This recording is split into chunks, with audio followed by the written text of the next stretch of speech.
It could be the work of a crackpot, but it could be a letter from someone having something to do with the murder of two West Virginia University co-eds. Governor Arch Moore told newsmen this morning that state and local police and National Guardsmen are combing an area around Morgantown where an anonymous letter claims the bodies are. The two, Karen Ferrell and Malarik, have been missing for nearly 3 months. Now the governor doubts they will ever be found alive. I would like to simply say to you here this morning that at this very moment, the West Virginia State Police, together with the West Virginia National Guard, with a helicopter, are presently moving through areas immediately adjacent to the city of Morgantown in search for these two girls. I want my fellow West Virginians to know that since the disappearance of these young ladies from our university campus, that as governor I have been genuinely concerned and that I have directed the close cooperation of the Department of Public Safety and other law enforcement units that are under my control. We have used the Air National Guard. We have followed every lead. We have attempted to keep and as nearly compatible with good law enforcement and investigative work. We have attempted to keep our counsel and to follow every lead that has come to us.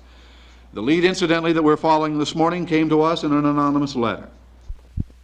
The governor also announced that state revenues were above expectations again in March. Now the state's collecting above 98% of projected monies, even with the apparent failure of the one-year tax. The governor also has some personal comments on the case of David Painter, the recently murdered inmate at the state penitentiary. In consideration of wanting to protect this boy's life from any suggestion of violence, whether it was in his own mind or whether it was something that we were to be made cognizant of by reason of our own internal intelligence at the West Virginia Penitentiary.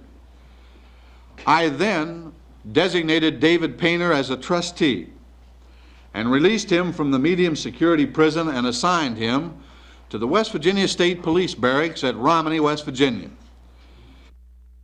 By reason of his request, I directed that David Painter be taken from the West Virginia State Police trustee facility, and he was the only one there. I think he was the only one there at the total of that time, and returned to the minimum security facility at Huttonsville. When he returned to the minimum security prison, I think David Painter was bound determined to go back to the maximum security facility at the West Virginia Penitentiary. He threatened the life of a guard at the medium security prison. And by reason of the request of the administrative officers of the medium security prison, David Painter was sent back to the West Virginia Penitentiary, the place where in his letter he stated that he preferred to go. The search for two missing WVU co-eds has proved fruitless so far today, and another day's work is set for tomorrow. State Police and National Guard troops have been searching this 25-mile ring around the Morgantown area.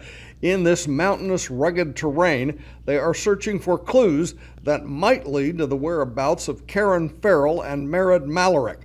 They've been missing since January. Parents of the girls say this is not the case of runaways. Ms. Ferrell is from Quinwood. Governor Arch Moore said yesterday he has reason to believe the girls will be found in West Virginia. This is based on an anonymous letter now in the hands of state police. And a second letter was reported today. This one, mailed from within West Virginia, was sent to a roommate of Ms. Malarik. It suggests searchers concentrate in a 25-mile radius of Morgantown.